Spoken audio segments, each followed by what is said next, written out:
The Dave Hooker Show. A presentation of Off the Hook Sports. Objective insight, expertise, top guests. Available on YouTube, Apple, Spotify, and the Off the Hook Sports app. Download now for free. Also available on offthehooksports.com. I compute and obey. Now to Dave Hooker. Ready. You want a show? We got a show. Tennessee's opening line against Virginia is out. How favored are the Vols? And what do we think about Virginia? Also, Josh Ward will join us from the Sports Animal. Which fan base is in the best position right now regarding all sports, with the greatest emphasis, of course, on football? Is it Georgia? Is it perhaps LSU? Because they've got a pretty good women's basketball team. Is it Alabama? Because they've got a pretty good basketball team when they don't have firearms. So we'll get to that. Also, Joe Milton, a little bit more swag than Hendon Hooker I want to get into today. And Tennessee is behind more than half of the SEC schools in states with better recruiting per 247 Sports. Also, the ACC approves merit-based revenue sharing. What does that mean? Well, that means that right now, every SEC school gets the same amount of cash. If you made it merit-based, that's bad news for Vanderbilt. Caleb Calhoun, how are you, sir? Oh, I'm doing very, very well. It's so pretty today outside. What about you, Dave? I'm fantastic. I got the gym out of the way, so I'm good to go. Probably a little after effect from the pre-workout drink as well. So let's get it rolling right now. Caleb is the biggest gambler in the history of man. I will go ahead and say that. It's basically Caleb, and then a slight drop down. It is Pete Rose. So here we go. Caleb wants to lead the show. I bet on how many hits our show gets per day, guys. So we got an over/under daily at 11,500. That's where we are. Tennessee, a 27-point favorite versus Virginia. That's according to DraftKings. And by the way, we'll have a big announcement of a partnership that we're going to have with a gambling website we're looking forward to. So this might be the last time you ever hear the word DraftKings on the show, but you're hearing it now. 27-point favorite against Virginia. What do you make of the opening line? What I make of it, quite honestly, right now is stay as far away from it as possible if you're a Tennessee fan, because last year, this team last year would have easily covered that. Virginia's the type of team where they're going to drop 40, 50, and they may allow 20. But either way, yeah, they would have easily covered this last year. This year, we've talked about how we don't know what to expect from Joe Milton. We don't know how the offense is going to change. Dave, you and I both talked about how they might do a little more ball control because of the running game and because of the questions about Joe Milton's accuracy, and also because Josh Heupel might just feel like he needs to have a few more time-consuming drives. So you factor all those things in together, even though I think Tennessee is significantly better than Virginia, I stay away from this line. And if done to my head, I take Virginia to cover a 27-point spread. I would stay away from most opening lines because every team is different. And I addressed this with somebody on the YouTube channel that that South Carolina team that you think that Tennessee is going to beat just beat them by a bajillion points. Well, I mean, that's true, but every team's different. Chemistry is different. And I'm just using that as a point. I don't want to get off on a South Carolina tangent, for goodness sake. But every team is different. So I don't know that this team will have its strongest attribute, which was belief. And it was snap and clear mentality. That started with Butch Jones, but that is really how this team played last year. That's the first I heard the saying. They didn't get obsessed with a great play. They didn't get down over a bad play. I don't know that mentality is going to be there. So I stay away from opening games in general. But as far as Virginia, they're hoping that a Monmouth transfer, his name's Tony Muskett, comes in, and he's the starting quarterback, and there's no set announcement on that yet, but they have a bigger question at quarterback than Tennessee. So I'll go flip side. If you made me gamble, and I don't for a good reason, because I enjoy the pools and the parties in Vegas, not the gambling, and the gambling builds all that. If you made me bet on this, I would actually take Tennessee to cover and cover pretty easily. I also think that Tennessee is going to want to make a statement with Joe Milton. Not that they're going to be even more aggressive than they are, but I think there's an opportunity to do that against this Virginia team. So I would go the opposite, but I would agree with you. I would stay away from most opening numbers. I would stay away from this number as well. Yeah, I agreed about most opening numbers. Some I actually am a little more convinced of. It just kind of depends because there's just teams that I'm higher on to start the year that I'm lower on that not everybody else is. And so, for instance, I do believe the LSU Florida State line is out right now, and I don't care what that line is. I'm putting it all on LSU. I'm going all in on LSU to cover. I don't care what they set the line at. Honestly, I could see that because the line with Florida State's pub is going to be slanted towards Florida State by a couple, 3-4 points. I think that's going to be the case. I do like that point. I usually don't like opening games, so I love that. Yeah. And I see it now. Yeah, LSU's favored by 2. Man, put a bunch of money on. Guys, get rich now. Put a bunch of money on LSU to cover that 2-point spread on opening weekend. But, yeah, with two teams with Tennessee and Virginia, both have new quarterbacks. It's so hard to know what to expect. My gambling advice is don't touch that line. But yeah, Dave and I are on opposite sides. I just think the ball control that Heupel's going to try to implement and experiment with is going to slow them down a lot in the opener. Well, but that would be good news long term because it means your defense isn't as tired and isn't as subject to being fatigued or injured later in the season. Getting back to Virginia, they've got a deep running back group. I think they'll be pretty good there. Receiver is going to be a big issue for them because of losses from last year.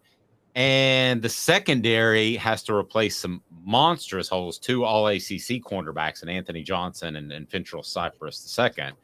Given that, have I talked you any more into perhaps Tennessee covering that they have secondary issues and might struggle to score with a Monmouth quarterback and a group of receivers that haven't proven anything at the college level? No, because what the secondary issues mean is the receivers are going to be bare and wide open, which I thought they were going to be anyway, because that's how this offense runs. Now, the question was always, when they are wide open, is Joe Milton going to be able to hit them? And so we'll have to see how that goes. I would say theoretically, yes, if it's Squirrel White, because again, Squirrel White's the one receiver you can overthrow by 20 yards and he'll still catch it. But I don't know about the rest of them. True. And this tells you how different right now Tennessee's football program is than Virginia. So who is the running back that everybody talked about for Tennessee in spring camp? It's a big, strong guy named Cam Selden, right? Okay. The guy they're talking about in Virginia is the preferred walk-on. And his name, you might remember, his last name is Greasy. He is the grandson of Bob Greasy. So that's a classic Kirsten Biggers. He's not really going to play. But that just tells you how different the programs are. You've got a guy that could come in and be a superstar at Tennessee, and then you got Jack Greasy for Virginia. And I would be very surprised if he has a major impact this fall. And that just gives you an idea. It is not to the level of Austin Peay, but it's more in that ballpark than you might think. Virginia's just not very good. Yeah, I don't know why. Honestly, thinking of Tony Elliott, I like Tony Elliott. I don't know why he took that job. I'm one of those believers that if you're an offensive coordinator at a school like Clemson, you do what Kirby Smart did, don't you, Dave? You wait for the right job where you can get it. That's a really good job. Because an offer is going to come from somewhere better at some point. Caleb's a big gambler. Let's get to that right now. You got a couple more lines now. I'll tell you if I agree. You've got Florida, Texas A&M, Alabama, and Georgia are out. So what do we got? And I'll tell you if I agree who you take. All right, so early, Tennessee is a 7.5-point favorite over Florida. Oh, you mean I'm sorry. I thought you meant the opening Okay, so Tennessee. Yeah, I was. Yeah, do you Oh want me to no, read I the like openers this for the better. teams?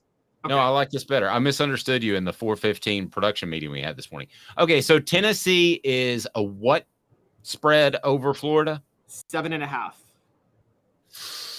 That's crazy. No, I wouldn't take that. You take Florida on the spread. All right. Yeah.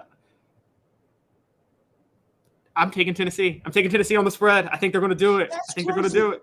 All right, what else? A&M, Texas A&M. Oh, wait, before A&M, I missed one. South Carolina's out. They are a 13-point favorite over South Carolina. Hey now. I'm taking Tennessee in the 13. I'm with you. I'm taking Tennessee in the 13. Okay, so Texas A&M, they are 8.5. Beating Texas A&M by 8.5. Who does Tennessee have the week before? Caleb, can you remind me of that? Because you and I see this game. Don't they have South Carolina the week before? Yeah, so you and I see the A&M game a little bit differently. I tend to think that'll be closer. I think after an emotional game the week before. So what do you say about A&M and the spread there? I think they fall out of bed and cover it. Come at me. That's crazy. All right, Tracy Morgan. All right, I've got Tennessee winning, but they'll cover. All right, Alabama, spread on that. By the way, hit that like and subscribe button if you haven't already. We greatly appreciate it. And the message board saying, I'm taking them all. Rocky Top Tom, though, says 7.5 over Florida in the swamp. He said, That's crazy. yes. All right, Caleb, what else we got? All right, so here we go. Tennessee, Alabama. I might make some money off this now. Alabama's a 9.5-point favorite. I got Tennessee again. Hey now. I think Tennessee keeps it close. I think Tennessee keeps it close. And I think that a lot of these numbers will change drastically, and our opinions may change drastically after we see what Joe Milton brings to the table. But as of right now, if that game was tomorrow, I would take that. All right, so what else you got? Before we get there, I would also just like to add for people questioning. In 2021, when Tennessee was a much worse program, they were within one score of Alabama in the fourth quarter at Alabama. That's the last time they were there. The time before that, 2019, that would have been a one-score game had Jared Garantano not made that really epic, stupid decision to force the quarterback sneak and fumble, and then they returned it the other way for a touchdown. But anyway. Yeah, jackass. Right, so the last one, and this is probably the most difficult one for me. Georgia is an 8-point favorite over the Vols. All right, people are going to get mad at me. I'm going to take Georgia to cover. I don't think Tennessee's at that level yet with the War Daddies, the big guys. So you can get mad at me if you want, but at this point, things might change. I want to see Carson Beck, but I would take Tennessee at this point. I would take Georgia to not only win, but cover. Sorry, Mr. Jones. I'm going to take Tennessee. And the message board tells me. Why don't you shut the hell up? All right, Caleb. I'm sounding like the homer. I'm going to take Tennessee again because I think everybody's thinking. I think everybody's thinking Georgia's going to be all in on the Tennessee game, and so they're obviously not going to overlook it. Here's the flaw in that: it's late in the season, Dave. When you play a really easy schedule like Georgia does, you know as well as I do, you start to let a lot of mistakes become a habit because you get away with it. Yep, you do. Just saying. Yeah, you do, and I think that this Georgia team. It would surprise me if that they were complacent throughout the year like they were last year, wouldn't it? You don't have 2 years of those, do you? I mean, Alabama was like that a couple of years, and they ended up playing for a national title. And I just don't think, unless Kirby Smart's lost complete discipline, which is a possibility, you can rag him in the right now. Yeah, I mean, it's a real possibility. But surely this team comes to play every Saturday because they certainly didn't last year. All right, Jacob Warren, what should people do? What's up, everybody? This is Jacob Warren asking you to like, subscribe, and share. Dave needs this. He does. Tennessee left outside of the top 5 in future offensive power rankings. This, to me, needs some explanation. And until I get that, it's going to get a big, what the H? Brought to you by AndyMasonRealEstate.com.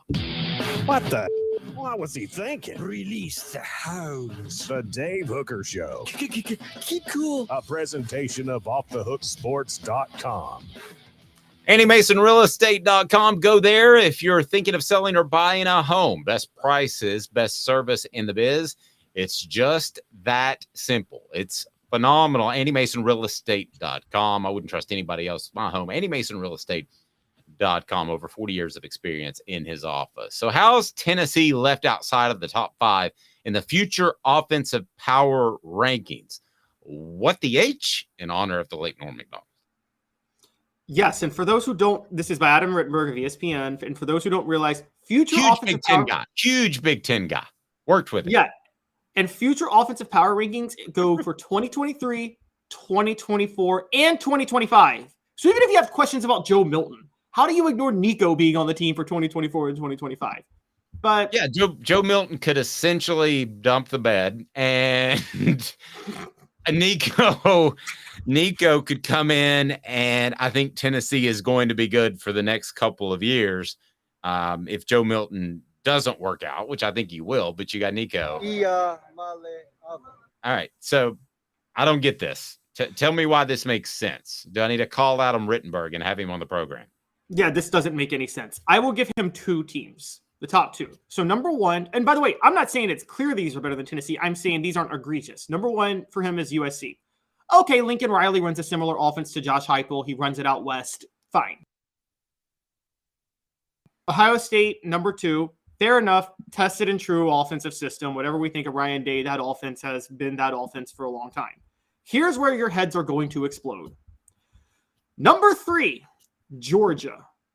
Even if you think Georgia's the better team than Tennessee, the better offense than Tennessee for the next 3 years?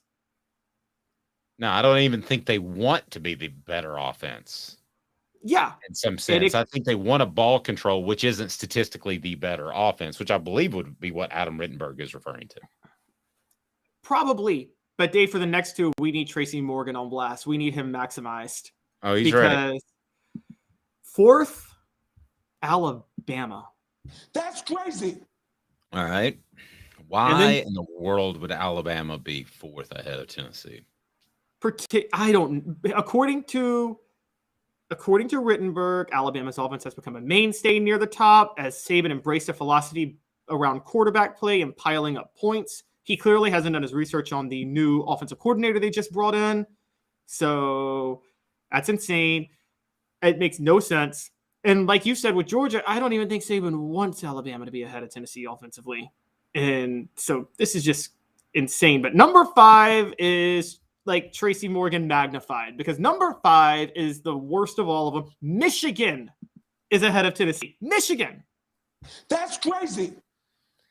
Michigan's, I mean, you can like that type of offense more if you want, which is an offense that's more about ball control. I kind of like those type of offenses more, to be real honest with you, to keep your defense fresh.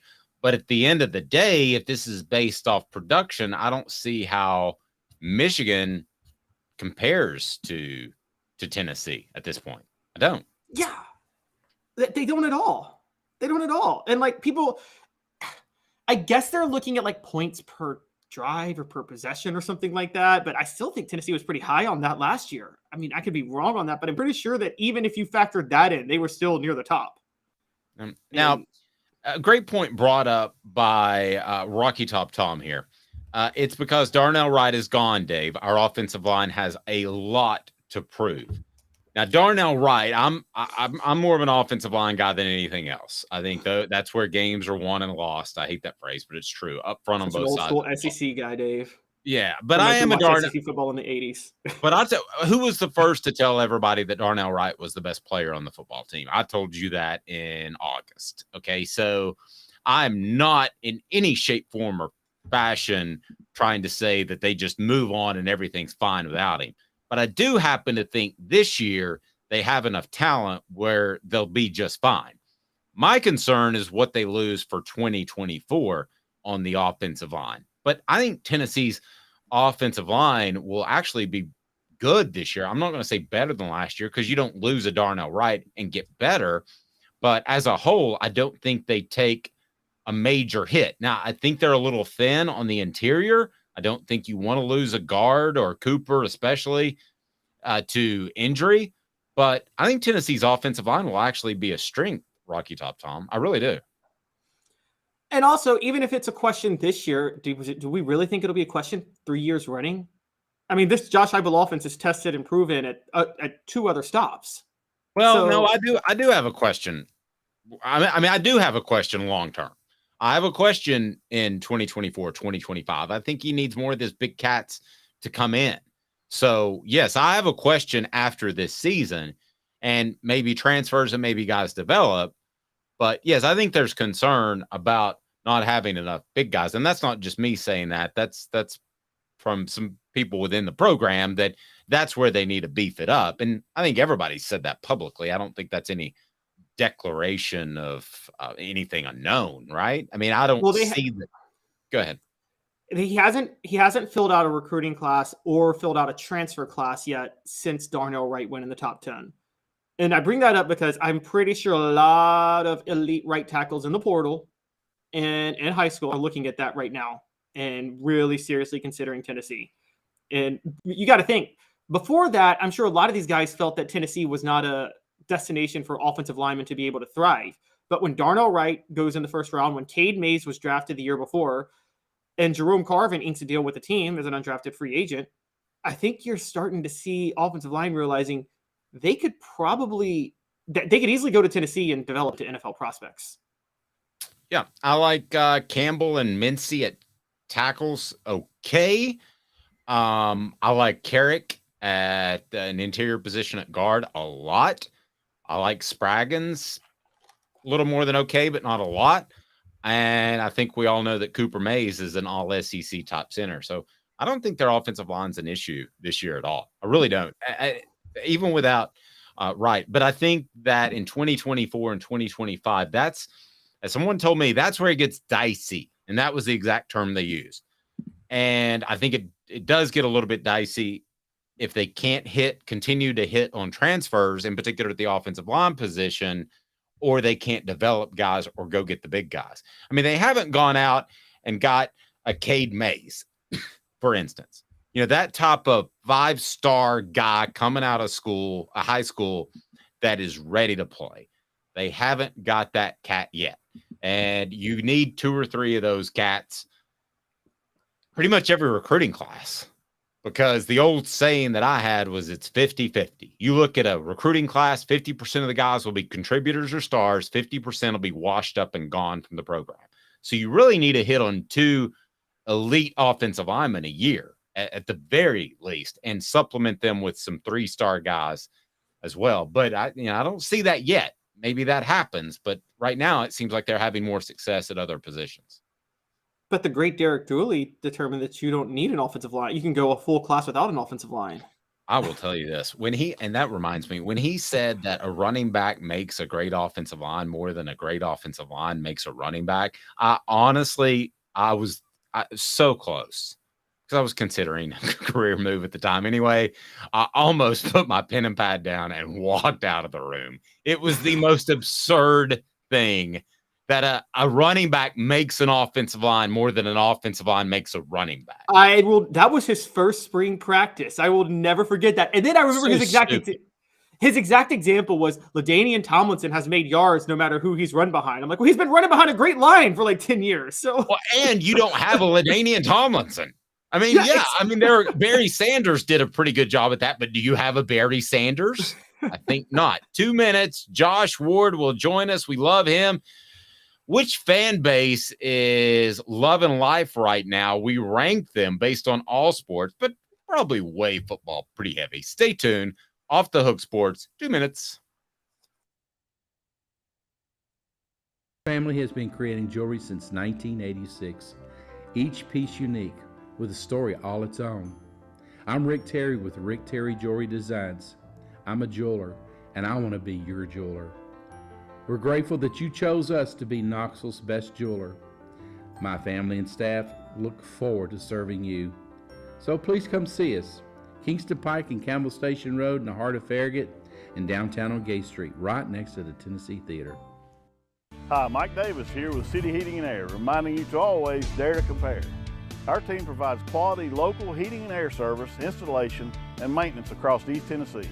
We use only the best equipment like American Standard heating and air conditioning for your residential, new construction, or commercial needs. Honesty, dependability, and customer satisfaction have been the cornerstones of our business since 1961. City Heat and Air. With all that sun, sand, and salt water, the beach is a very relaxing place. Unless you wear contacts. Ow! Open your eyes to the best the beach has to offer with LASIK vision correction from Campbell Cunningham Laser Center. Do you want to own the more that owns every job? Then get to Vassey Lawn and Garden in Cleveland and get you a Toro. I'm David Vassey, here to talk to you about Toro. With a Toro Zero Turn, you'll get more out of every minute and you'll reach the finish line faster. At Vassey's, we like to say, no matter if you're mowing 3 acres a week or 11 lawns a day, homeowners and business owners alike find confidence in equipment they can trust from top to bottom. Vassey Lawn and Garden, Highway 60 North in Cleveland. Man alive, it's worth the drive. These mountains hold and defend a spirit far better than moonshine. A drink that holds flavor that becomes necessity. A hard cider made and relished by folk who are as hearty as they are legend. A refreshment that can only be found in one place. With a taste that makes you say, give me 3 bottles of the good stuff. Tennessee Cider Company, where necessity can be found. Welcome back to the program. As I think I've got my button thing froze. Don't you love that? Technical issues never happens. Here we go. Objective coverage. Hey, that's new. If we get caught, we're going to jail. The Dave Hooker Show, a presentation of Off the Hook Sports. YouTube, Apple, Spotify, and the free Off the Hook Sports app. I'm going to need to see some identification. Back to Dave Hooker. I remember my first day in broadcasting. Josh Ward joins us now of the Sports Animal. You can listen to him from noon to 3. You can read his great stuff on Off the Hook Sports, that's the name of it, offthehooksports.com. It's been one of those mornings. Josh, I don't know. What's the name of a dad blame site? Got any idea? You remember your first day in broadcasting, but not the URL to your own website. It's okay. Well, I was telling Caleb I got up early this morning for the workout and maybe too much pre-workout stuff. That's not good for me, but I love it. Should I continue? Here it is. Yeah, I like a good glass of water before. I thought he was going to say steroids, but that's what I go with. It's being considered. He's testosterone replacement. We'll see. It depends if they decide to be an advertiser. All right, Josh. So I wanted to will Dave inject testosterone into his body for a new advertiser? Probably. All right, Josh. So let's get to the top fan bases right now. Who's loving life? You wrote a column on that. It is on offthehooksports.com, and it's hard to deny Georgia, right? I mean, we always want to do something provocative in the offseason, but it's Georgia. They've won 2 national titles. Yeah, it's Georgia. All sports matter, but none matter nearly as much as football. Basketball is great. Basketball creates a lot of excitement. An exception there could be made for if you're having the conversation in Lexington, Kentucky, but Kentucky's not having the type of success they expect in basketball right now. So with what Georgia is doing in football, and it's really not close in terms of their results compared to everybody else, as good as Alabama has been the last couple of years, Georgia has still been head and shoulders above Alabama in terms of results. The one loss Georgia has over the last 2 seasons is to Alabama. But if you look at all of the programs, Ohio State, Michigan, LSU, USC, and we'll see if things change. But with what they're doing right now, as impressive as it is, they would trade places in a heartbeat with Georgia, and so would every fan base. So like Tennessee is on the list of fan bases who are in a really good position, and things have changed greatly. But they would trade everything for what Georgia has with the back-to-back national titles. So what fan base would you most want to be a part of right now, based off a little bit of everything, but surely football, as Josh pointed out, is the lead dog in that. So taking all sports into account, who was number 2 on your list? Still Alabama. When we talk about Alabama dropping off, we're talking about Alabama dropping off. They are still above just about everybody in college football. And there is a question going into the season. New offensive coordinator again with a quarterback question heading into the season. Is Alabama vulnerable? Maybe the answer is yes, but I also know that Alabama has all kinds of talent and will be a national title contender again going in. And there are only so many fan bases that can really talk about that with confidence. Plus, at this point, Alabama has stockpiled so many wins and championships. There's so much to celebrate.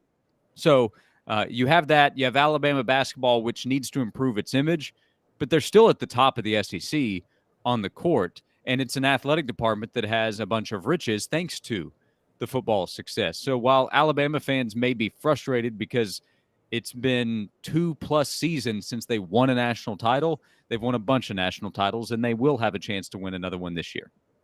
Josh, would you like an update on my dog? Not especially, but I'll take one if you would like to offer it. He had 11 teeth removed. So he's struggling a little bit, but he was able to eat his Kraft Treats yesterday. So go to crafttreats.com, use the promo code Off the Hook with the CBD derivative. It can help with your dog's lost teeth, or it can also help with the anxiety that it may suffer in social situations or car rides. And also, how about arthritis, which he probably has that in his mouth from all the lost teeth. So go to crafttreats.com, use the promo code Off the Hook to get 20% off the hook. And Josh has young children. We could potentially do a test run there of Kraft Treats with their chill pills if you would like.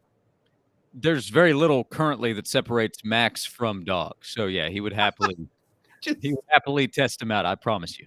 Here's your CBD and Benadryl, son. Go to sleep. Yeah. Have you? Is it?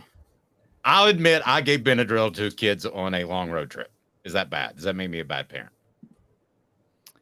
Well, you're not alone, so there are a lot that are going to be on board with you.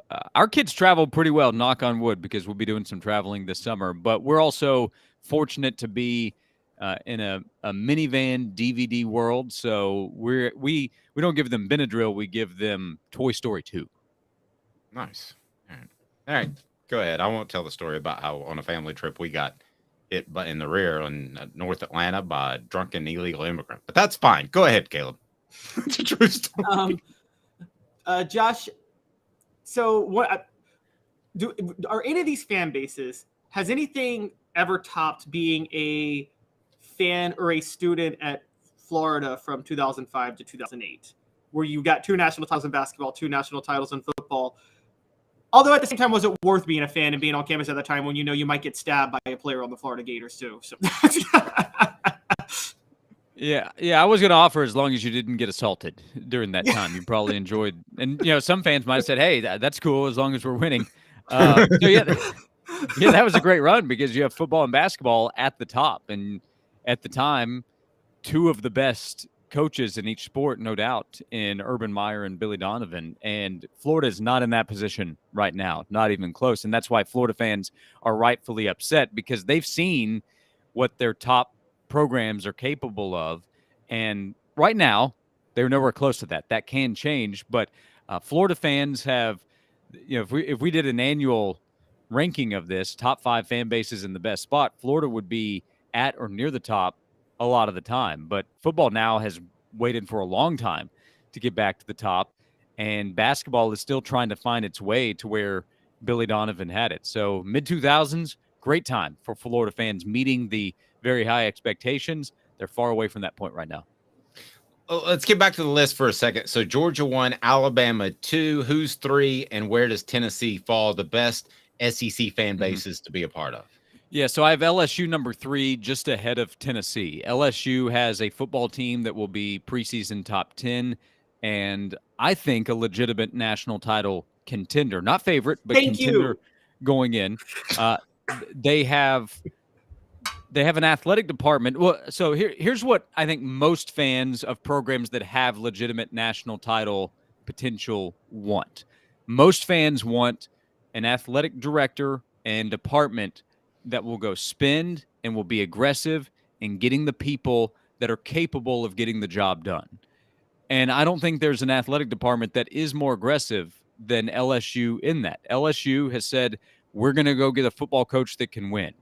And they went and got Brian Kelly. Now, they tried to get Tom Herman, didn't work out. They had to settle for Ed Orgeron. He got a title. So you don't always land exactly who you want.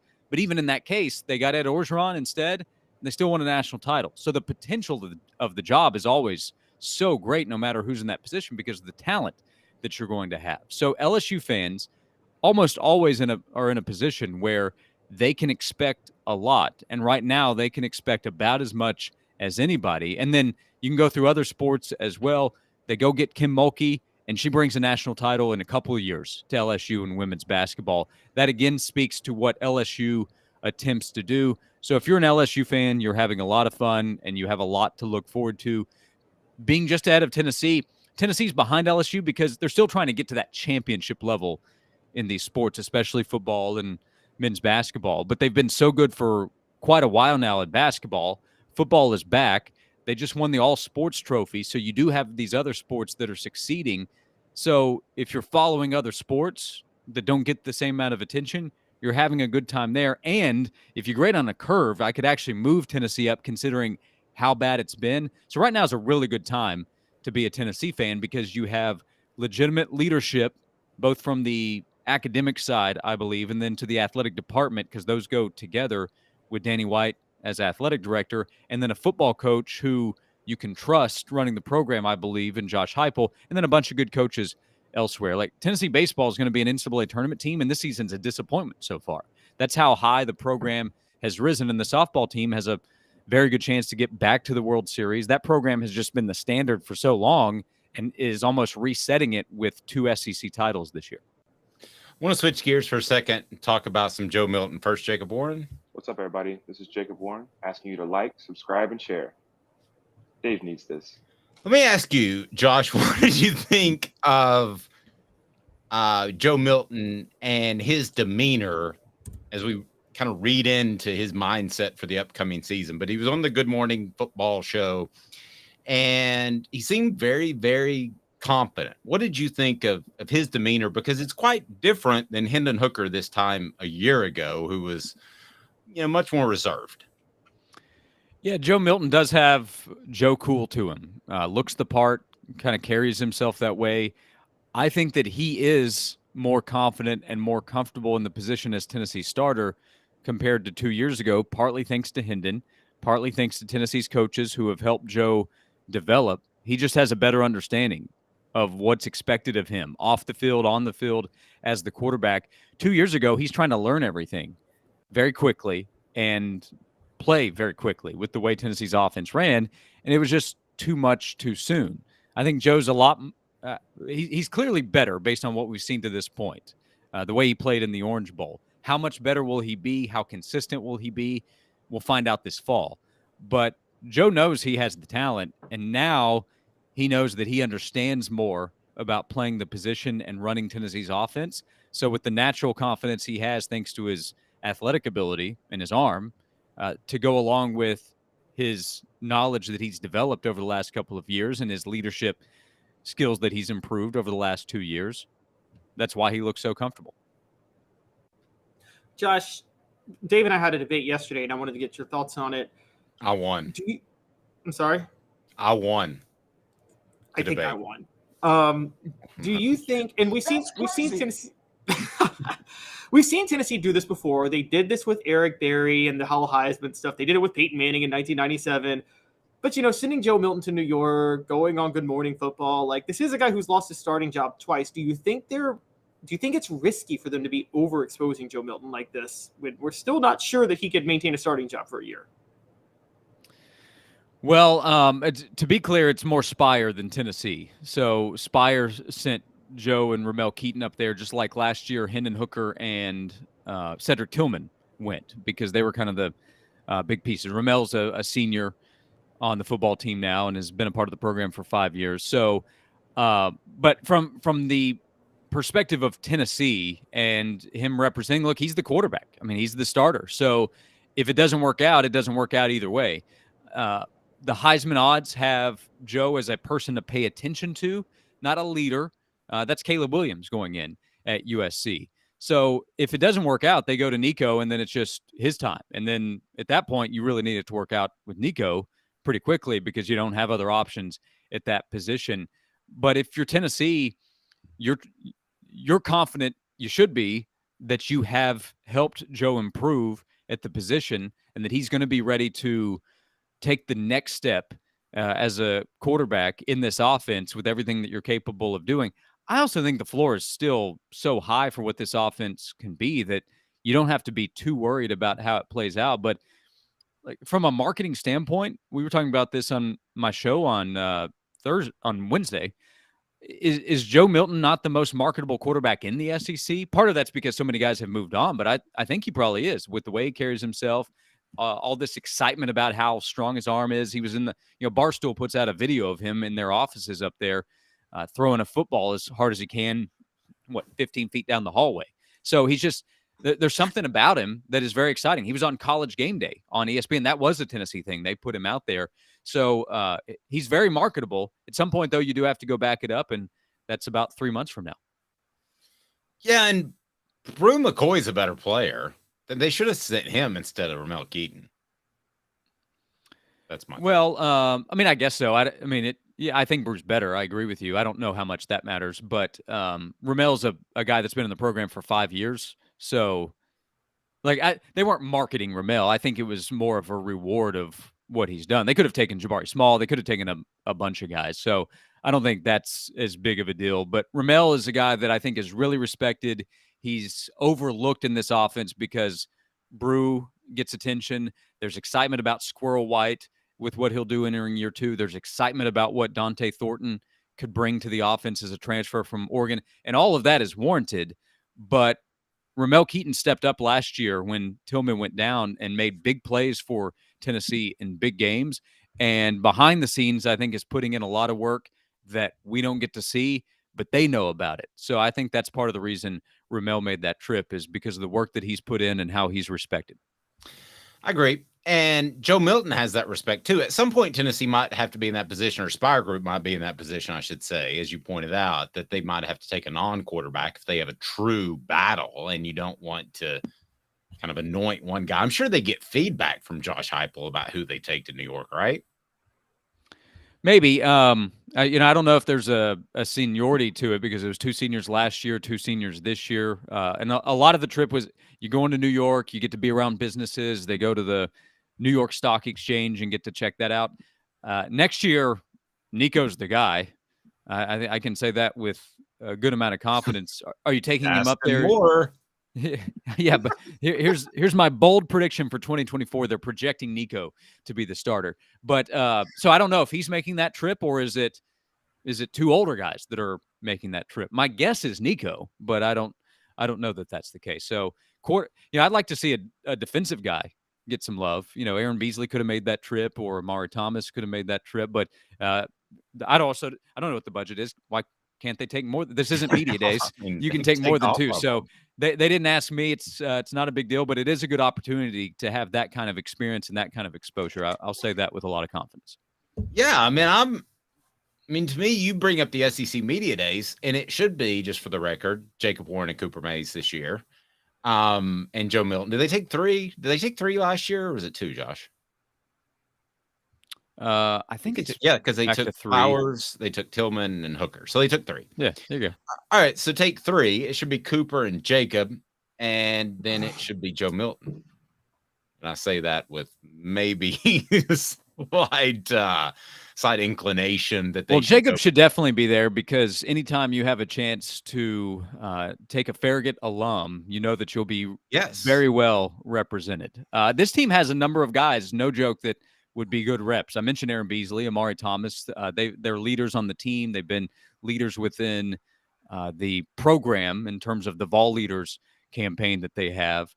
Cooper is definitely a great choice. Joe is an obvious choice. Ramel, again, could be that. So they have a bunch of veterans, guys that are stepping up into leadership roles that were left behind by guys that left after last year's team, which comes back to where the program is. So the more guys that you can legitimately talk about taking to media days, the more legitimacy your program actually has within the SEC. Yeah, that New York trip, though, needs to be about hardcore business. Who's the most marketable? Yeah, I agree with that. And that is what it's about. And by the way, Tennessee's had a few years where that's some tough pickings for media days because of where the roster and program was. That's not the case right now. I think Tommy Townsend was a candidate before he transferred. Yeah, I mean, I don't want to name some guys, but there are some guys where they would end up on the list by the time that came out, and I was like, it's gonna be a tough week for Tennessee. Yeah, I'll name one of them is Jeremy Pruitt. You wanting to go represent your school?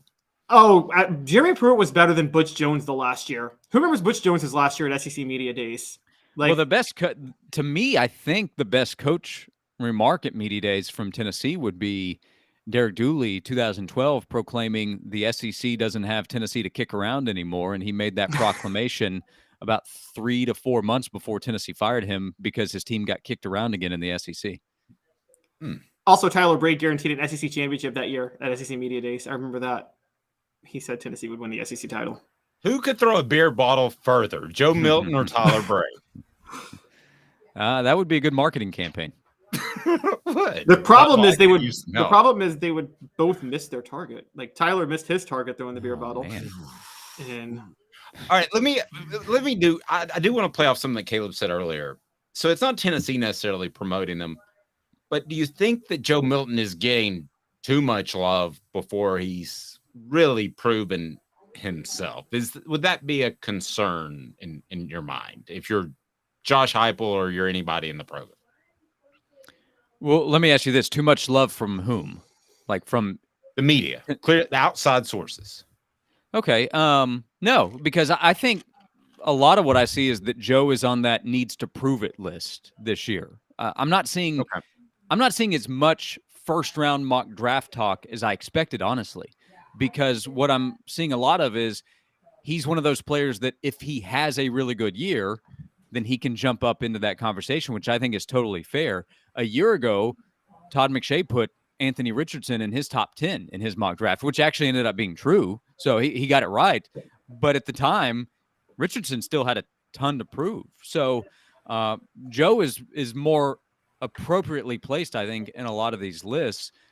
National media, I think, are looking at Joe and the offense and putting those together and saying, hey, his talent, and he was the MVP of the Orange Bowl, and that's just one game, and it's a bowl game where we do have to be careful. But if we hadn't seen him at all at the end of last season and we were going on mop-up duty in 2021, then I would probably be sitting here saying, let's be slow here. We need to see him be a starter again. But we've seen it in a small sample size. But he looked like he was improving, coming in as a backup for Hendon Hooker later in games. And then we saw him in the game against Clemson be better than he was in 2021.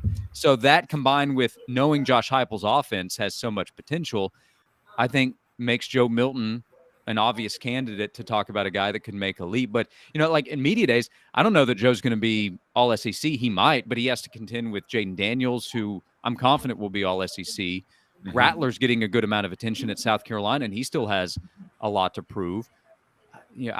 Carson Beck might get a ton of attention if there's that kind of confidence that he'll be Georgia's guy. So it's a league that has to replace a lot of QBs. So Joe Milton, I think, naturally gets more attention because of the offense that he's in. Be interesting to see who gets more votes, Carson Beck or Joe Milton. Yeah, my guess is Milton, by the way. But I mean, it's that Georgia's going to win, so you just take that quarterback position. And if Beck were named the starter, then maybe it's different here. But even though he's expected to be, there is still technically the battle going on between Beck and Vandegrift. Josh, keep up the great work. Noon to 3 on the Sports Animal in Knoxville. Appreciate you, man. You got it. Thanks a lot, guys. Thank you, Josh. Have a good one, Josh. Was told to me early, Caleb, about Joe Milton, because somebody said, and actually was a South Carolina fan, I believe, said Joe Milton doesn't seem like the type of guy that would read his press clippings. What I was told even before spring camp is, this was in January, is when Nico showed up that there was enough of a factor that if Joe was the type that would read his press clippings, he was not going to let that get in the way. That there was enough of a, I could slip up and lose this thing, and that he responded. Not that he needed to. I don't want to make that sound wrong, Caleb, but there was enough of that where he said, I got to be a 10 out of 10 every day from a work ethic standpoint. Yeah, and that showed in the spring because Joe really worked to not – you could tell Joe had a determination in spring practice to not lose that starting job, and he didn't. Now, the question becomes, because it seemed that Joe really cemented that spot in the spring, you wonder if, I don't want to quote Nick Saban, but when he talks about the human condition is to survive, not thrive, you wonder if Joe Milton is the type of guy that can still have the same drive to stay ahead of Nico after he cemented himself in the starting job, because it's hard to keep that mentality. But yeah, I think losing his job to Hooker, I know he doesn't like to say it, but he still lost his starting job to Hendon Hooker. I think there's some things like that humbled him a little bit, that made him, I don't want to say he was cocky or arrogant, but I think kind of put him on alert. I think, by the way, Tennessee should send to New York the person that they think has the best chance of being Taylor Swift's next boyfriend, whenever that is. But, How old is she? She's getting up there, isn't she? That is true, actually. She's like 33, 30. She's 30. Gosh. It's like an elderly person. By the way, I hated that Tina Turner passed away. Let's talk about somebody. If I made a short list of people I'd like to see live, she would be on that. Portions of the program. She lived in Knoxville for a minute. Born right outside of Memphis, but lived in Knoxville for a couple of years. I didn't know that. Portions of the program brought to you by Vassy Lawn and Garden. Vassy Lawn and Garden, go to vassy.com. Before we talk about Tennessee recruiting, I want to remind you that when it's industrial mowers or commercial mowers, that Vassy Lawn and Garden will take care of you. Worth the drive to Cleveland, Tennessee. Man alive, it's worth the drive. Toro, count on it. So Tennessee is where, in terms of location, as it would affect recruiting, because there's a 247 column out that's a little bit stating the obvious, but there are a lot of states that have better recruiting than the state of Tennessee. Who are they, Caleb Calhoun? So according to 247, the states with the best recruiting, there are 10 states that are ahead of Tennessee, and unfortunately for Tennessee, a lot of them are in the SEC. Tied for 10th are Illinois, South Carolina, and believe it or not, Connecticut. Yeah, Connecticut. Okay. Tied for 7th, North Carolina, Louisiana, Mississippi. By the way, these are the states with the most prospects in the latest 247 sports rankings. Tied for 7th is North Carolina, Louisiana, and Mississippi. 6th is Ohio. So they're citing themselves. Yes, they are citing themselves. They are. But you have to remember, I would rather see this list based off NFL players, wouldn't you? Oh, we can go to that list too, though. We can pull that up on Pro Football Reference. States with the most NFL talent. Okay, let me see that. Okay, and let's pull that up, and I'll ask today's tough question now. Today's tough question. Hit it. Today's tough question. Take a side. Take a stand. The Dave Hooker Show, a presentation of OffTheHookSports.com. Because of their home state, is there a glass ceiling for the Vols? Can they only get so high because they don't have an Atlanta area in their backyard? They don't have a Dade County in South Florida to recruit from. They don't have high school football in Texas. They don't even have the type of athletes that come out of SoCal. So is there a glass ceiling with Tennessee in terms of recruiting and what they can do no matter who their coach is? Caleb, yes or no? No, there used to be. There used to be. And the used to be was pre-NIL. And we're going to talk about this later in the show, too, on whether or not Tennessee should start demanding more revenue. But right now, no. The reason I say there used to be, the glass ceiling was Tennessee needed a bunch of other programs to be down for them to be at their peak. And the data bears that out. Guys, if you can dispute me all you want, but since college football, since the SEC fully integrated, which was give or take 1970, right, Dave? Right around 1970? I think 72, yeah. 1972. Since the SEC is fully integrated 50 years ago, Tennessee has one national championship. They only have 2 outright SEC championships during that time. So people think it's just the past 20 years. No, they were down for a long time before Majors got that program rolling in the mid to late 80s. Well, you're saying there's not a glass ceiling, though. I'm saying there's not one now. I'm saying there used to be. There used to be. Okay. And it was borne out in fact that there used to be. Tennessee didn't become that golden age of the 90s and 2000s. That was solely due to Georgia hiring bad coach after bad coach after bad coach. Otherwise, that 90s run doesn't happen. Sorry, y'all can dispute me on that, but that's why Tennessee was ahead of Georgia during that time. Okay, I don't think there's a glass ceiling, but for a far different reason. I think that you have to have either an elite recruiter or maybe in this case NIL. So I don't think there's a glass ceiling because you can recruit places like Atlanta. You can recruit places like the Carolinas. You and I have gone back and forth on Nashville a little bit. I do think eventually that will produce a good amount of talent. It hasn't historically. And you have a lot of guys that are from all over the place because Nashville's kind of turning into a mini Atlanta. But I think eventually that you're going to see some pretty good players come out of the Nashville area. And, there's Beasley would be one. Jalen Ramsey was another. I think that you're going to see that. But the reason that I think that if there's a glass ceiling at all is because there's only so many uber elite recruiters. And I consider Philip Fulmer to be one of those. And there was a great story that we'll talk about on the Celebrate 98 series. It's going to have Sean Ellis, but I was visiting with Dion Grant about the Celebrate 98 series. And Philip Fulmer was the only person that would go into his home, the only head coach that went into his home because it was in the projects. So you have to have somebody that is that dedicated to recruiting. Where on the flip side, Derek Dooley didn't go to one high school football game his entire time at Tennessee. So you have to have that guy that's uber recruiting or have this NIL in place, one or the other. So I don't think there's a glass ceiling because I think Tennessee, obviously they won the national championship in 98, very well could have won it in 99, could have played for it in 2001. That'd be a heck of a 3-year run, right? If you played for 3, won 1 or 2 and 3.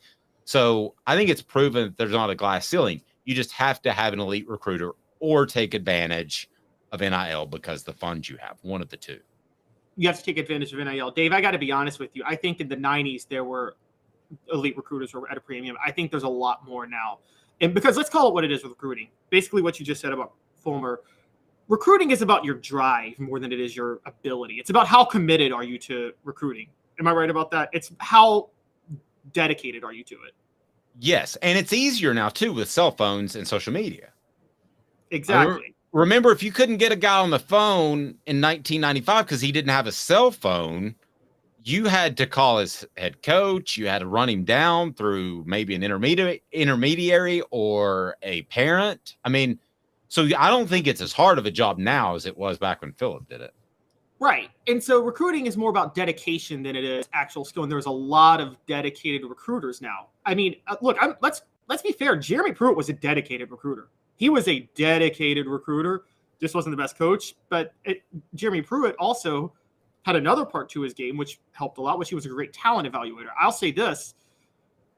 The best talent evaluator of any coach post Philip Fulmer was Jeremy Pruitt, and he may have been a better evaluator than Fulmer was. I would say one of the things he mentioned, though, I don't know if you know this, Pruitt didn't even try for Nashville that much. He said, he told a guy I know in Atlanta, a guy who runs a podcast in Atlanta off camera one time, he said, the only place where I can get elite talent in Tennessee is Memphis, and I have to compete with a bunch of other schools from Memphis because that's not really a Tennessee pipeline. No, it's not at all. Yeah. Might as well be Memphis, Mississippi, or Memphis, Arkansas. Yeah. Ole Miss can compete with Tennessee for Memphis kids. Alabama competes with Tennessee for Memphis kids. So he openly said, he's like, that's the only place where you can get consistent elite talent in the state. And he basically said straight up, most in-state kids in Tennessee are really overrated. Most high school talent in Tennessee is overrated. And in the message board, SC Scout guy, who's a South Carolina fan, said, I think Shane Beamer realizes exactly what I'm saying. He is constantly in recruits' homes and at their games. This has the highest social media interactions of any coach in D1, according to 247. True. And who was he a GA under? Philip Fulmer. Also, I think it's something to be concerned about. And that's why we brought up the Beamer versus Heupel. And I would say this to any South Carolina fan. Would I take Heupel right now? Yes. Do I feel as confident as I did before the way South Carolina finished? No. But yeah, I think that Beamer is going to be that guy that maybe not, his coaching staff may not be elite, from an X's and O's standpoint, but he's going to beat the bushes in recruiting. It also helps that he's a little bit younger. And at some point, you can't beat the bushes quite like you used to. Yeah, but watch out for one thing you said, SEC scout guy. You said he has the highest social media interactions. Do you guys know who the first SEC coach to really get out ahead of the curve and embrace social media was? I don't think I do. It was old Butch Jones, crew cut Butch Jones. Oh, that's true. Yeah, he was way out. He was heavily out on Twitter. How'd that work out for him? Because you still have to evaluate the talent and you still have to develop the talent. And Butch Jones couldn't do either of those things. Well, but that doesn't mean it's a bad idea to do it.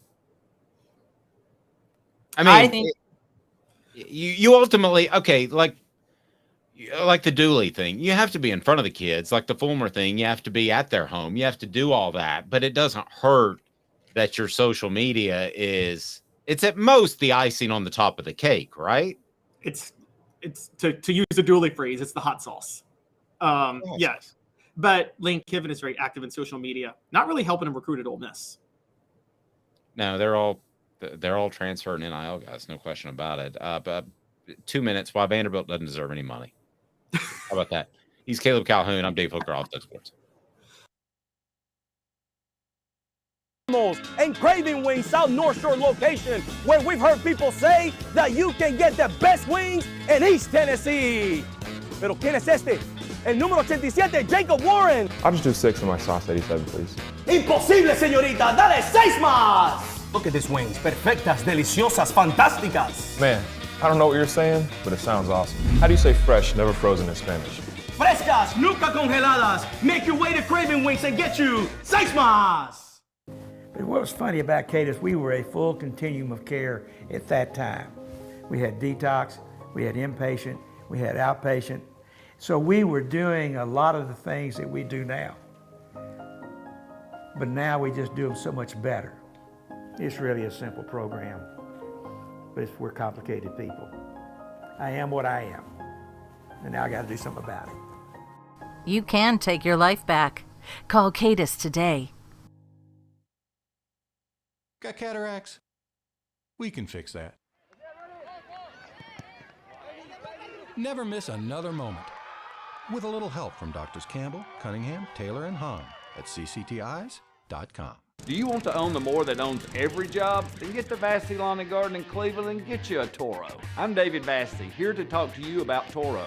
With a Toro Zero Turn, you'll get more out of every minute and you'll reach the finish line faster. At Vassey's, we like to say, no matter if you're mowing 3 acres a week or 11 lawns a day, homeowners and business owners alike find confidence in equipment they can trust from top to bottom. Vassey Lawn and Garden, Highway 60 North in Cleveland. Man alive, it's worth the drive. Our family has been creating jewelry since 1986, each piece unique with a story all its own. I'm Rick Terry with Rick Terry Jewelry Designs. I'm a jeweler, and I want to be your jeweler. We're grateful that you chose us to be Knoxville's best jeweler. My family and staff look forward to serving you. So please come see us. Kingston Pike and Campbell Station Road in the heart of Farragut and downtown on Gay Street, right next to the Tennessee Theater. Who's this guy? Hello, wizard. The Dave Hooker Show, a presentation of Off the Hook Sports, YouTube, Apple, Spotify, and the free Off the Hook Sports app. Back to Dave Hooker. Couple of good message board moments. Tweet by tweet. Butch Jones's old saying, brick by brick. And then somebody, let me go back. All right, Smoky Mountain Red asked me, is Kiffin available for my next birthday party to play guitar? Yeah, I mean, I'll ask him, but the text back's going to be, what's the guy-to-girl ratio going to be? I mean, he's not going to show up with a bunch of dudes there. And also, what's the guy? Well, wouldn't it be what's the guy to girl under 30 ratio? Sorry. You said that, I didn't. So when he goes, Dave, can I talk to you for a second? At FCC Media Days.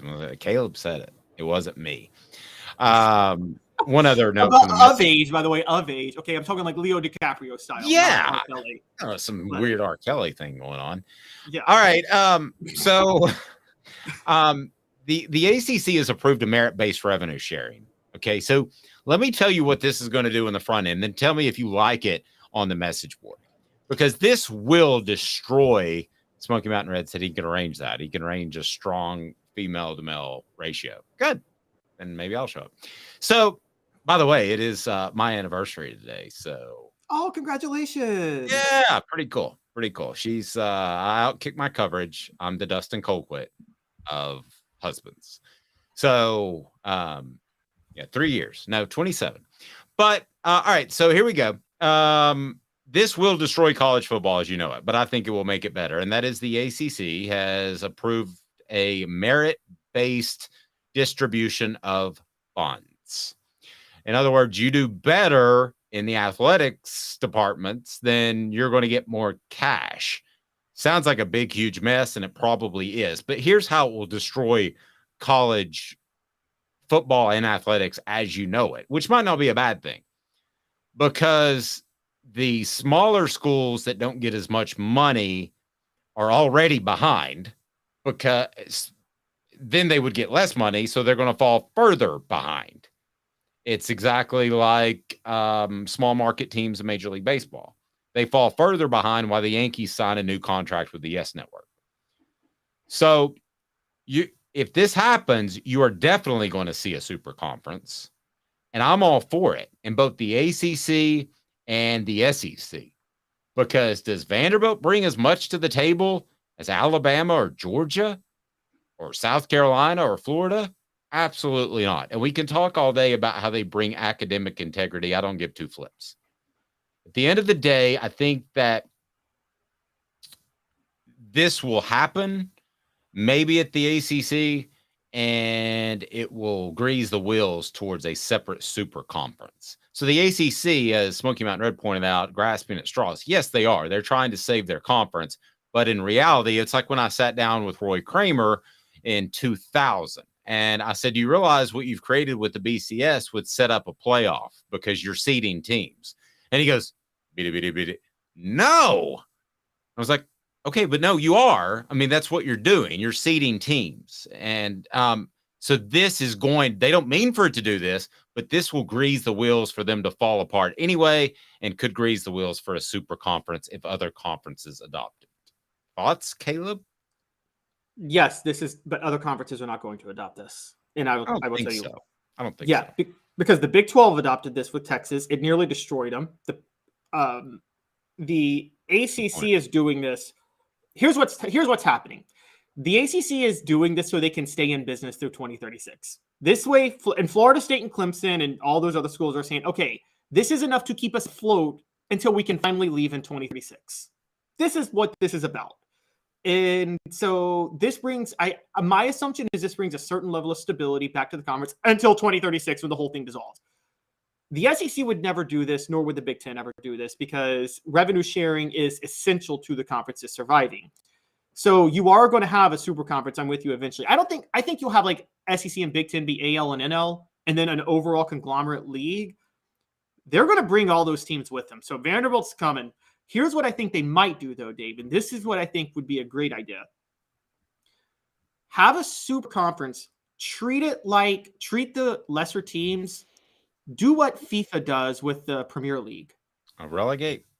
Yeah, relegate. Where the bottom. I know that from Ted Lasso. I don't watch any soccer because I'm American.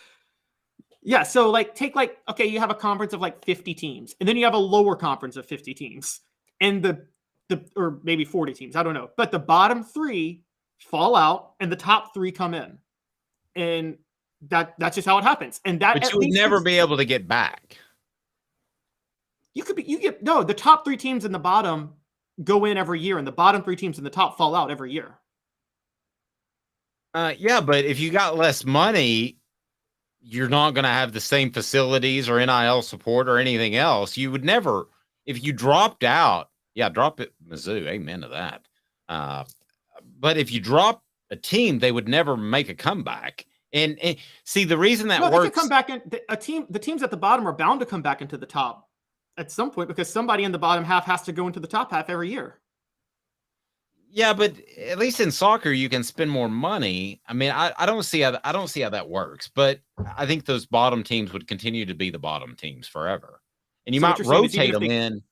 Yeah, I mean, I think Wake would drop out of the ACC, and forever be out of the ACC. I think they would be the big pile of wake. So what you're saying is even if they rotated and came into the bigger conference, they would be at the bottom of the bigger conference, so it really wouldn't matter. Yeah, they might rotate in. I tell you, too, where if I'm an SEC fan, this perks up my ears. Because if the ACC does this or does what you're talking about with relegating, and they somehow have their bottom half is even lower than it is now, and it's pretty low already. The bottom half of the ACC is pretty bad. So if it's even worse, and literally you're playing second stringers in the second quarter versus a conference opponent 4 or 5 times a season, then SEC fans, you got a major gripe if an ACC team like Clemson gets in and a second team, like let's say Alabama or Tennessee last year, didn't get in. That to me is that throws off even the playoff picture. Or you want to talk about the 13th team. If you want to talk about that 12th or 13th team when you have the playoff next year, man, the ACC is already bad enough. Do they deserve a seat at the table if their conference gets worse?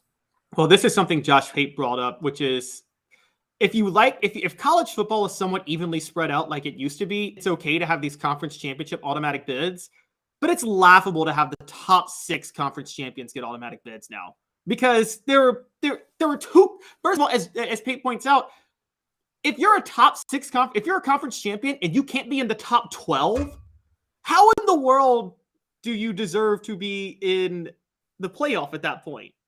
If the 5th and 6th best conference champions can't be a top 12 team in college football, who thinks that conference champion is going to be able to go play Alabama, who may finish 11-1 and just miss out on the SEC title? A lot of people kept thinking this 12-team playoff was going to give these smaller schools a seat at the table. No, it's not. It's going to expose the haves and have-nots of college football more than ever before. Because it completely is. You're right. Yeah, because I'm sorry, when Alabama plays, okay, who won the group of 5? Who was the best group of 5 team this past year? Like, who won the American? I don't even know. Like, say Navy wins the American one year, which happens. Alabama plays Navy. Navy gets the automatic bid. Does anybody think that's a game? No. And NIL is already growing the disparity. If nothing else changes, if none of these theoretical things that we're talking about changes, then it doesn't matter. NIL is going to continue to separate the haves and have-nots. Wow, Mr. Jones, you stole my line. It's only delaying the inevitable. It is. Doing these things might delay the inevitable, but the inevitable is that you're going to have a super conference. Now, I know we had a post that said, why not have conferences based off regionality? And I agree that was cool and that's classic. And that's the way probably college football should be, but it's not going to be. And I'm okay with seeing a team play 12 significant opponents a year and a 9-3 gets them in a playoff. Caleb, I'm okay with not seeing the UTEPs of the world and the Akrons of the world. Maybe it's because I had to cover so many of those games. But if you have a super conference, you're playing somebody pretty good every year or every week, excuse me. Yeah. So by the way, there are going to be regional conferences. This is how this is going to go, guys. The SEC and the Big Ten are going to gobble up so many teams. They're going to make conferences within their super conference, and they're going to organize them regionally. And that's going to create it. It won't be perfect. Some rivalries will go by the wayside, but there will be new rivalries created. So if the SEC takes 30 teams, they'll have 3 10-team conferences based on regions at that point. And so it's not going to be that big of a deal. I think, honestly, here's my radical take, Dave, and I think Tennessee should get out ahead of the curve on this. I think Notre Dame, where they're one step ahead of everybody, they're behind in a lot of ways, but staying independent. I know the SEC ties and loyalty is a thing, but given the fact that you can negotiate your own TV deals, honestly, I think the SEC holds Tennessee back. So they're kind of like the Yankees with the Yes Network. Exactly. Interesting. I think Tennessee should. I think they're holding themselves back, splitting revenue with these other SEC schools like Vanderbilt and Missouri. I do. It's interesting. Elias says once we started emphasizing the national title over everything else, this became the inevitable route. True. Yeah. Does anybody think I don't dislike it. I'm not afraid of change. I'm not afraid of having a quality opponent every single week and a 12-team playoff. Does anybody think college football is more exciting now than it was in 1990 when you had it all spread out and Colorado and Georgia Tech shared the national title? Do I think it's more? Yeah, I think it's much more exciting now. I hated debating that back in the day. I hated that? Did you not hate that? Well, in 1990, I was too young. But I mean, I thought one of the most exciting ones was like, okay, the reason it was so college football, I don't want it to go the route of college basketball. I don't want college basketball. Nobody cares about college basketball until March. They sacrifice 3 months for 3 weeks. I don't want college football to do that. No, it won't. It won't, because the NFL has proven that to us. It's important to continue to play for a bye. It's important to continue to play for home field advantage. But if you're playing 12 quality opponents every year and you finish 9-3, then that's worthy in a super conference of, say, 48 teams. That's worthy of making a 12-team playoff. Probably a 9-3 team or a 10-2 team is going to make it, right? And I'm cool with that. The thing that the scariest thing about the playoff is that right now you have a top end. It was Alabama and now it's Georgia, and probably both of them to some extent. You have a top end who are going to beat the bejesus out of the first team they play. And that's kind of boring. We were fortunate that didn't happen this past year, and maybe those days are over. That's the only downfall I see, is having like the way they're doing the buys. I love it, because if you had one play 12 and two play 11, they would just beat the dog stuffing out of them. That wouldn't be any fun to watch at all. So I like the way the first four teams have a bye. I like everything about it. I mean, I consider myself a traditionalist, but in this regard, I guess I'm exactly the opposite. Here's the problem with the teams at the bye. 5 is going to play 12. 5 might just very well be the third best team in the nation, but they didn't win conference technically. So, and then 12 will be a group of 5 champion. So 5 and 12 is going to be a gigantic blowout anyway. This isn't going to be March Madness, guys. This isn't going to be, you're not going to be see a bunch of 16 seeds upset 1 seeds or whatever. Well, but that's Cindy Crawford's mole. You know, that's one little bitty thing. She's still super hot. And I think the college football playoff is super smoking hot. We'll see. I'll take that little mole that you pointed out. My issue is that now here's where it would be exciting. Okay, say you take the top 48 teams. If they then separated, say, okay, top 48 teams, you separated and you had like 4 12-team conferences out of that. You know, they organized the conference, and then they were like, whoever wins these conferences they'll play conference championship games. You'll get the first round buys, those 4 teams. Because then there is always something to play for. I like the idea of many conferences within conferences. Until they organize to create their own conference, I'm sorry. I think Tennessee should consider. I think Tennessee would have been smart years ago to consider going independent. Even when they were bad, they were probably one of the top revenue producers in the SEC. They've always been in the top half. It's a lot of cash to turn down. I don't know about independent. I don't know that you could do that in reverse, but one of the things that hurt Tennessee. Did Tennessee go independent? You want to know what really hurt Tennessee, Dave, in the 2000s that no one talks about? One of the underrated things, the SEC's TV deals. When the SEC started bringing in all that money and splitting it evenly, a bunch of schools caught up with Tennessee's recruiting budget after that. When Tennessee had the financial recruiting advantage over every school in the 90s, that was a huge deal. And then they had to split that revenue with everybody in the 2000s. It's gold, Jerry. Gold. Moly, moly, mole. Yeah, I watched Austin Powers recently, too. And the reason I thought about Cindy Crawford is, you know who she kicks it with on a regular basis? Who they refer to each other as like brother and sister. This will surprise you. Who? Kid Rock. Can you imagine those two kicking it? That's strange. We leave you on that note. Support our fine advertisers. He's Caleb Calhoun. I'm Dave Hooker. Cindy Crawford. Didn't have time for her today, but we'll try to work her into the show tomorrow.